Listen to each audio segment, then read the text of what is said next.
Bien, muy buenos días.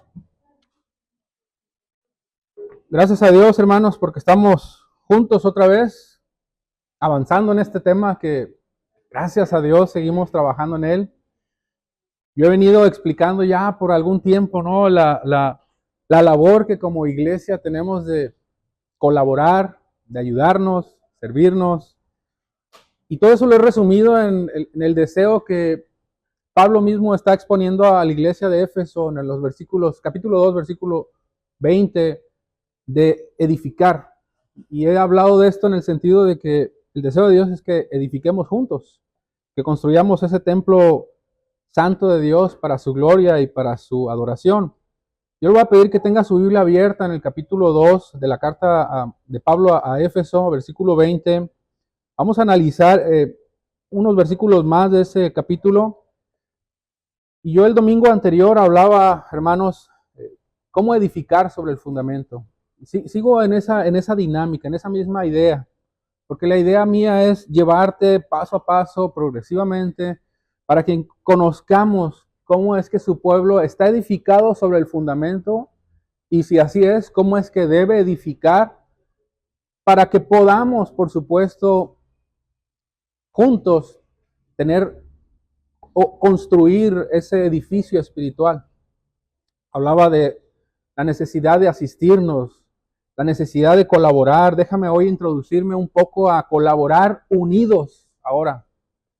Y es que, hermanos, como pueblo de Dios, yo te decía el domingo anterior, necesitamos aprender a colaborar. Ya no me voy a meter mucho en el tema de lo que significa o refiere colaborar, porque ya lo abordamos, pero yo quiero nuevamente traer un poquito a tu memoria el capítulo 4 del libro de Hechos, escrito por el apóstol Lucas, donde hablaba cómo esa experiencia ocurrida precisamente en la iglesia del primer siglo permitía o nos permite a nosotros ver cómo esa iglesia colaboraba juntos y presentaba incluso, a mí me llama la atención, dice, todas las cosas que tenían, las presentaban a los pies de los apóstoles, pero la idea era que si tú lees ese capítulo, tuviste la oportunidad, es que descubres que no había necesidad en medio de ellos. Y si había necesidad, las cosas que tenían dicen que las presentaban a los pies de los apóstoles y se distribuían según la necesidad y nadie decía ser suyo lo que poseía. Y tú te imaginas ese escenario y dices, wow, qué precioso porque eso es algo que nos permite a nosotros comprender no solamente el concepto de la colaboración, de la ayuda, la asistencia, sino también de la unidad. Voy a ir tocando poco a poco algunos temas que yo creo nos van a ir dando pauta para ir introduciéndonos a este tema tan interesante. Y quiero abordar solamente 3 temas que creo van a ser buenos, meditar en ellos para cerrar y continuar con otros puntos que nos van a ayudar a seguir edificando sobre esa verdad. Fuimos diseñados para colaborar juntos. Hermanos, no sé si escuchaste esa palabra, pero yo te lo voy a reiterar. Fuimos diseñados ¿para qué cosa? Colaborar juntos. ¿Cuántos dicen amén a eso? Y déjame agrego algo más. Y en unidad, hacer su voluntad, como Dios demanda. Ese es un tema que quiero abordar.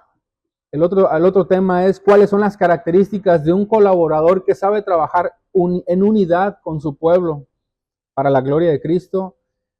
Y el tema con el que deseo culminar para iniciar otro tema que tiene que ver con esto es los peligros que enfrentamos como colaboradores en medio de esa necesidad que tenemos de aprender a colaborar, porque obviamente estamos aprendiendo a colaborar, pero vamos a enfrentar peligros, vamos a enfrentar desafíos y necesitamos saber cuáles son esos peligros y cómo nosotros podemos evitarlos para obviamente seguir edificando.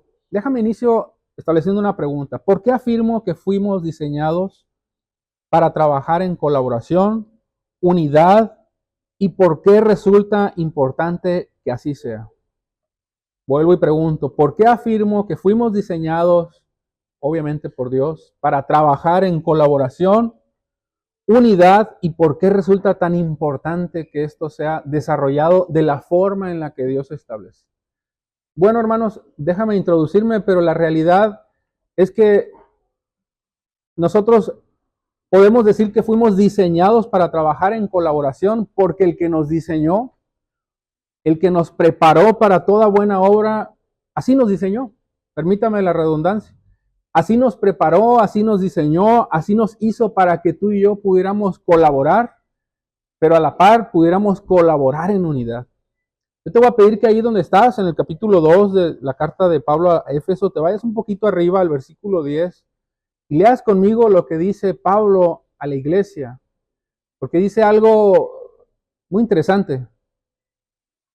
Déjame te lo leo, porque somos hechura suya, creados en Cristo Jesús para hacer buenas obras, las cuales Dios preparó de antemano. ¿Para qué? Somos hechura suya, hermanos.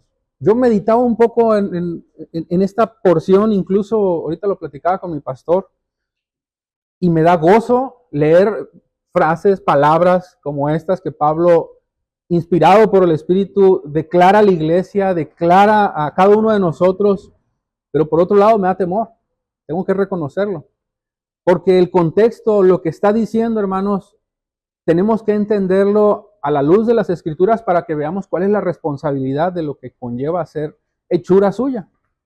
Y más adelante me gusta lo que sigue diciendo, creados en Cristo Jesús. Ve dónde comienza esa cimentación, esa plantación, si se puede decir así.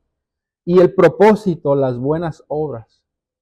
Yo me apropié de este versículo, yo estoy intentando ahorita grabármelo de memoria en mi disciplina espiritual bíblica que tengo diaria. Este es uno de los versículos que ya estoy considerando favoritos para mí. Pero yo quiero que medites un poco en este versículo y analices lo que costó el que tú puedas ser llamado hechura suya. Y vamos a analizar el contexto profundamente de lo que significa ser hechura suya.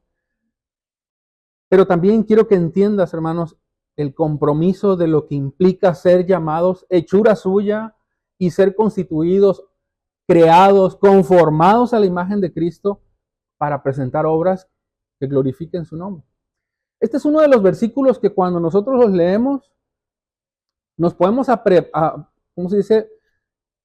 Apropiar tanto de este versículo, pero cuando no tenemos un discernimiento espiritual, un entendimiento espiritual de lo que Dios está diciendo, muchas veces podemos apropiárnoslos y jactarnos de este tipo de versículos sin tener una plataforma, un entendimiento correcto de lo que Dios está diciendo.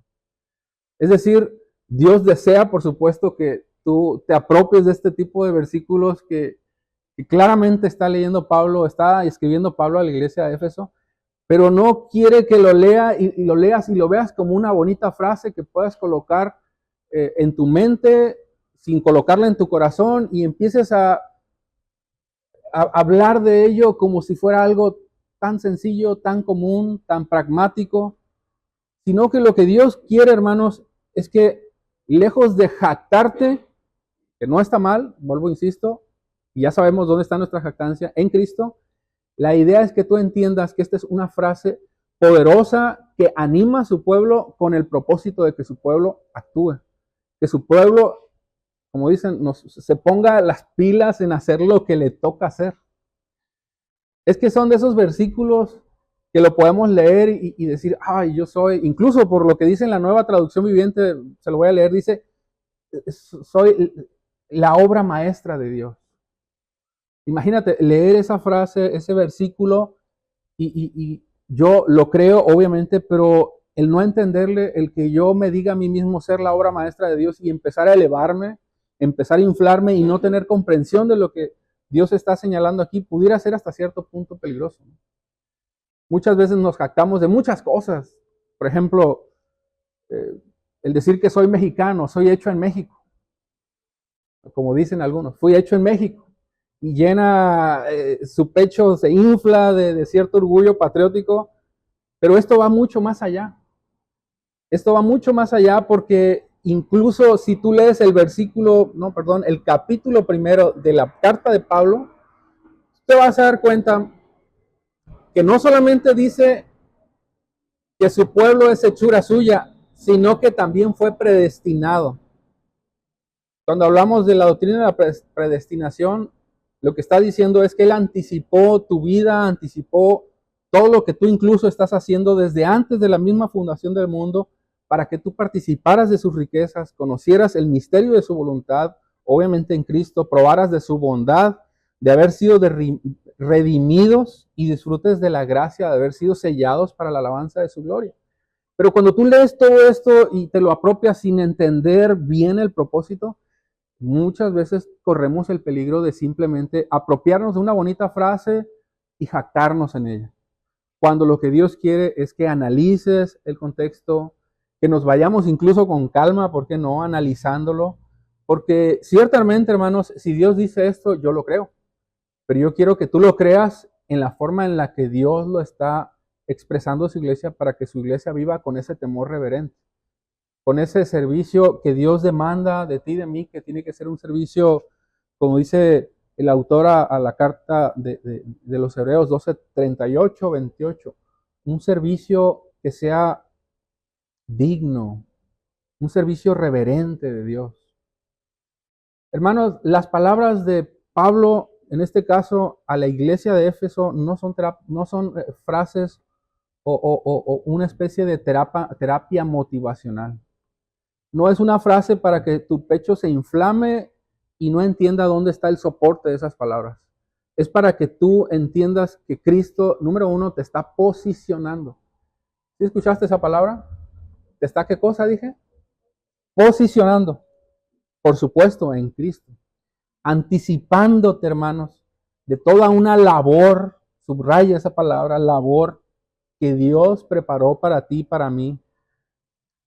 Y si tú lees los primeros capítulos y por alguna razón tienes la intención, y lo aplaudo, ojalá así sea, de leer los primeros, más bien toda la carta de Pablo a Éfeso, los primeros 3 capítulos, tú te vas a dar cuenta que lo que Pablo está tratando de hacer es mostrar indicativos. Es lo que llamamos indicativos, como aquellas cosas que nos indica, valga la redundancia, para que entiendas cuál es tu posición, veas qué es lo que Dios hizo, veas cómo Dios te regeneró, cómo Dios te redimió, cómo Dios te santificó, para que tú evidentemente tengas clara tu posición en Cristo. ¿Sí quedó claro eso? Que tú entiendas, mi hermano, que son indicativos los primeros 3 capítulos, para que tú entiendas cuál es tu posición en Cristo, y cuando uses esa frase de haber sido hechura suya, empieces a entender que esa frase te coloca en una posición delante de Dios de gran responsabilidad. Pero si tú lees los capítulos del 4 al 6, tú te vas a dar cuenta que esta carta está dividida en ese sentido. Tú vas a ver después imperativos. Y esos imperativos tienen que ver con la responsabilidad que tú y yo tenemos. ¿Qué responsabilidad? Obedecer. Ahí está la clave, ¿verdad? ¿Qué cosa dije? Obedecer a tu Creador, lo que se traduce en una vida evidentemente de obras.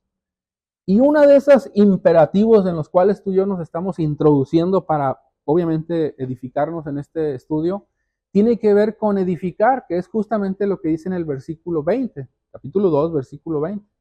Edificarnos mutuamente, un tema con el que hemos estado trabajando, ¿no? Y te decía servirnos, por supuesto, ayudarnos, que eso sí es lo mismo, pero por otro lado colaborar, y en este caso colaborar ahora como en unidad. Y eso tiene que ser entendido en toda la expresión de la palabra, porque si hay algo que carece su iglesia hoy día, y lo leía incluso de un comentarista ahí que hacía un comentario al respecto, es la forma en la que la iglesia se pudiera incluso ruborizar, decir que está avergonzada, es que lamentablemente muchos de la iglesia contemporánea, iglesia evangélica hoy en día, si hay algo que padece o no sabe, parece, vivir, es precisamente en unidad. Hermanos, es así como tú y yo, al entender estas dos formas en las que la escritura se divide para que tú entiendas por qué eres llamado hechura suya y el propósito, tú empiezas a comprender, yo espero empieces a conectar tu idea de lo que te estoy diciendo, para que veas por qué nos gloriamos en Cristo. Porque yo puedo decir con todas ese compromiso, entendiéndolo del peso de esa palabra, decir que soy hechura suya, entendiendo que la gloria de esas palabras radican en la obra que fue consumada en mi Creador, allá en la cruz. O sea, yo lo digo soy hechura suya y me gozo y me deleito en esa frase, en ese comentario, en ese versículo, porque entiendo que esa palabra inició y fue consumada esa bendición de la cual yo puedo recibir en la cruz, pero al mismo tiempo cumple un propósito para que tú y yo vivamos en delante para nuestro Rey. Es decir, cumple una función. Número uno, nos posiciona, y número dos, nos responsabiliza. Y eso es lo precioso, hermano, que siempre la gloria del creyente en ese sentido radica en lo que Dios hizo y apunta directamente a la cruz para que tú y yo nos deleitemos en eso. Déjame te leo los versículos 3 del capítulo primero. Te los voy a leer de manera parafraseada para que entiendas un poquito cómo es que Pablo cómo es que Pablo anuncia esos indicativos y es tan, los enfoca de una manera muy, muy precisa. Yo los iba a omitir, pero después dije, no, esto necesitas leerlo conmigo.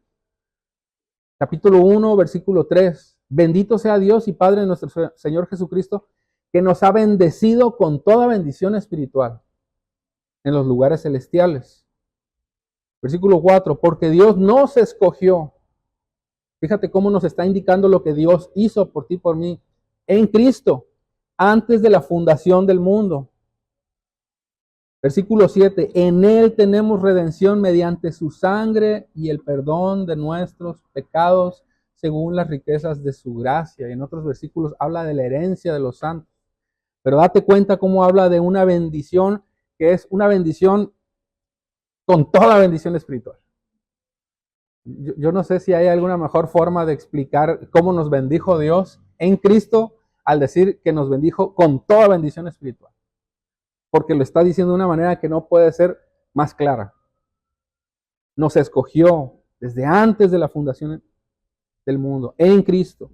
En Él tenemos redención, el perdón de nuestros pecados. Si te vas al versículo 8 y 9 dice que ha hecho abundar otra vez esa palabra, ¿no? Abundar para con nosotros en toda sabiduría y discernimiento. Nos dio a conocer el misterio de su voluntad según la buena intención que se propuso en Cristo.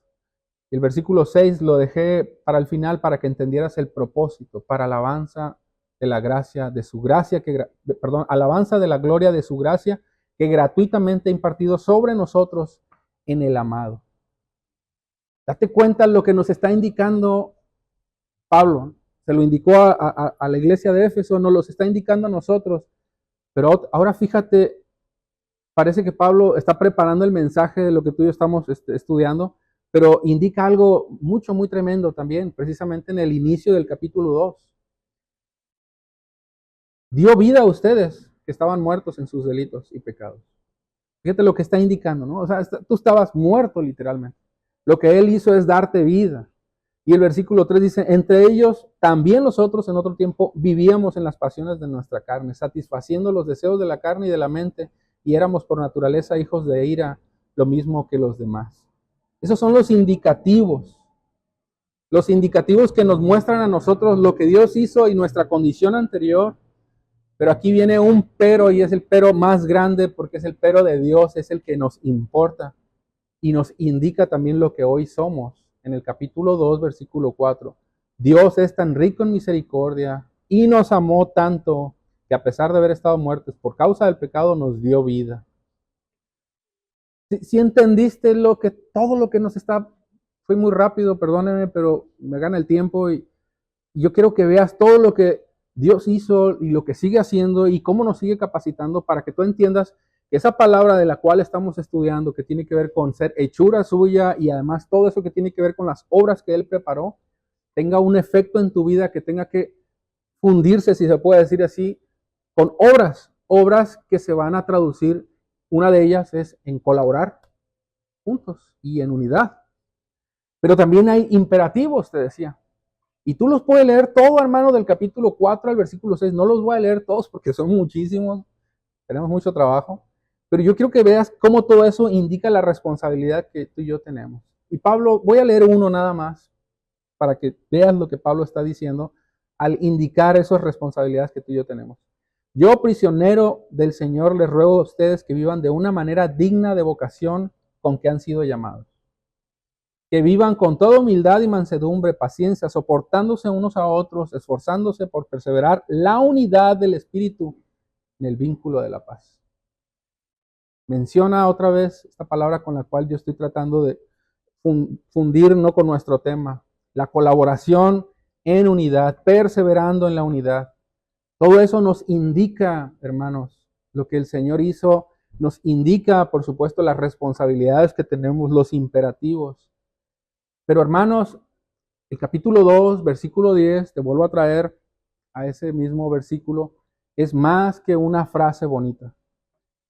Es más que una frase bonita que tenga como intenciones levantar el ánimo de sus creyentes. La idea y el propósito que Pablo está tratando de introducir aquí a los efesios es que tú y yo aprendamos, número uno, a posicionarnos. ¿Qué hizo Cristo por ti, por mi hermano? Su palabra, lo que sigue haciendo en la vida de su iglesia hoy y cómo incluso hoy nos sigue preparando, capacitando. Déjame introducirme un poquito al contexto del significado de hechura. Fíjate, hechura significa del griego poema, del vocablo poema. Significa porción o refiere a algo que fue manufacturado por su artesano. Wow, tremendo, ¿no? Fíjate que tiene algo, más bien que tiene simetría entre lo que se hizo, entre lo que se diseñó y el creador que lo hizo. Eso significa hechura. Entonces, si tú estás entendiendo la idea, date cuenta cómo lo que el Señor está diciendo aquí es algo precioso acerca de su pueblo. Somos esa porción, somos ese, permítame decirlo así, ese algo, que en este caso es su pueblo, que fue manufacturado, elaborado por Él y que por supuesto tiene una simetría perfecta, tiene la imagen, el diseño, la conformación de su Señor. En ese sentido nosotros podemos decir por eso que somos hechura de Dios, porque somos esa porción de Dios, esa imagen de Dios, esa conformación de Dios en Cristo, que al conocer todo lo que hizo y todo lo que nos conlleva a vivir una vida bajo esa responsabilidad, nos permite a nosotros vivir en simetría a su voluntad, reconociendo su gobierno, obedeciendo y buscar vivir todos los días de nuestra vida en esa verdad. Cuando tú lees el capítulo 2, versículo 10, a mí me cautivó, me atrapó el versículo 10 en la Nueva Traducción Viviente. Bueno, no sé si es la Nueva Traducción Viviente, no lo anoté, creo que sí. Pero dice, creados en Cristo Jesús, hermano. Y ese es el clic que hace el versículo que te estoy tratando de explicar. Porque al final de cuentas nosotros sabemos que ahí es donde está nuestra gloria. En Cristo Jesús. Pero después dice, creados para toda buena obra. Hermanos, yo te decía que tú fuiste diseñado para colaborar en unidad, porque ese es el diseño de Dios para tu vida. Y esa es la simetría que nosotros guardamos para con nuestro Creador, porque Dios desea que su pueblo trabaje, se edifique, colabore en unidad. Y afirmo, fuimos perfectamente diseñados para esa labor, trabajar hombro a hombro, porque Dios lo dice. Porque Dios así lo afirma. Lee, por favor, capítulo 4, versículo 3 de Efesios, incluso versículo 13.